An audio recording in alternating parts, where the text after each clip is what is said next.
एक बार की बात है, एक छोटे से गांव में एक ऐसी कहानी हुई जो हर क्षण रहस्यमय और सस्पेंसफुल थी। गांव के निवासियों के बीच में एक पुराने अजीब मकबरे के बारे में बहुत कहानियां गूंज रही थीं। कहा जाता था कि उस मकबरे में रात के समय अजीबो-गरीब आवाजें सुनाई देती हैं और वहां कुछ अनजान रहस्यमय घटनाएं होती हैं। गांव में एक वीर योद्धा विष्णु ने उस मकबरे के रहस्य को सुलझाने का निर्णय किया। उसने अपने साथ अपने वफादार साथी रणवीर को भी लिया। रात के अंधेरे में वे मकबरे की ओर बढ़ने लगे। मकबरे के पास पहुंचते ही उन्होंने वहां से अजीब आवाजें सुनी। रणवीर के ध्यान में एक खोपड़ी नजर आई जो वेल्डिंग मशीन की तरह गरज रही थी।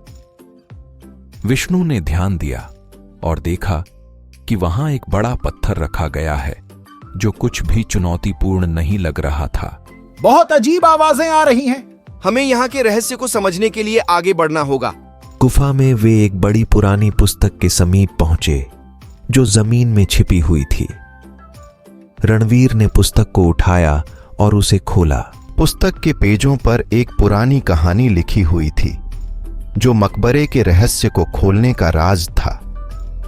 विष्णु और रणवीर ने ध्यान से पढ़ा और समझा कि मकबरे के निर्माता ने अपनी समाधि में उसके रहस्य का जवाब छिपाया था। वे दोनों ने उस रहस्य को सुलझाने का निर्णय किया और पुस्तक को साथ लेकर घर की ओर रवाना हुए।